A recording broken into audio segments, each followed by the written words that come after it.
সচ্ছল যারা মানুষ তাদেরই বাড়িয়েছে, কিন্তু আমাদের মতো একটা প্রতিবন্ধী অসহায় ছেলের ভাতা কিন্তু সে ঘোষণাতে একটা টাকাও বাড়ায়। মাননীয় মুখ্যমন্ত্রী মমতা ব্যানার্জি যে বাজেট নিয়ে ঘোষণা করেছে আপনারা হয়তো সবাই দেখেছেন, কারণ আশাকর্মীদের 1,000 টাকা বাড়িয়েছে, তারপরে সিভিল ভলেন্টিয়ারদের 1,000 টাকা বাড়িয়েছে, তারপরে আপনার যে আইসিডিএস বা যে মা বোনেরা যারা লক্ষ্মী ভাণ্ডার পায় তাদের ওপরেও 500 টাকা বাড়িয়েছে। সামনে ইলেকশন আছে, তো আপনারা একটু মাথায় চিন্তা ভাবনা করে দেখেন, যারা 1,000 টাকা পায় বা যারা আগেও যারা আশাকর্মী বা সিভিল ভলেন্টিয়ার তারাও তো টাকা পেত, কিন্তু সচ্ছল যারা মানুষ তাদেরই বাড়িয়েছে, কিন্তু আমাদের মতো একটা প্রতিবন্ধী অসহায় ছেলের ভাতা কিন্তু সে ঘোষণাতে একটা টাকাও বাড়ায়নি।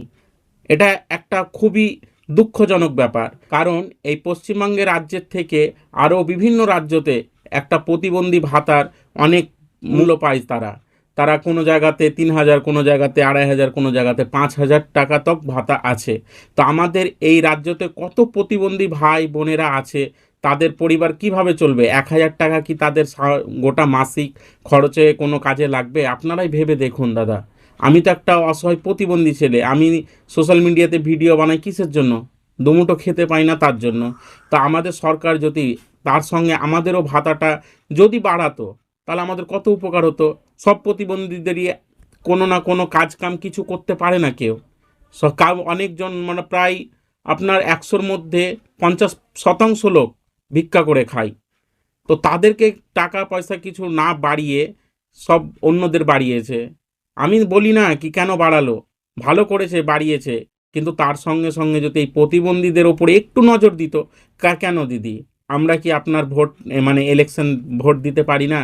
আমরা কি আপনাদের লিস্টে থাকতে পারি না? না আমরা বেকার, আমরা সমাজে থাকার লোক না? আমরা প্রতিবন্ধী বলে আপনি আমাদেরকে একবারেই ছুঁড়ে ফেলে দিচ্ছেন?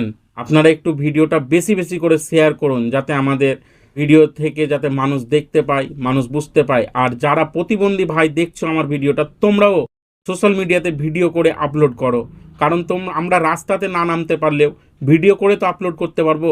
তোমাদের কাছে হাত জোর করে বলছি, এই ভিডিওটা একটু বেশি বেশি করে শেয়ার করো, যাতে দিদির কাছে পৌঁছে যায়।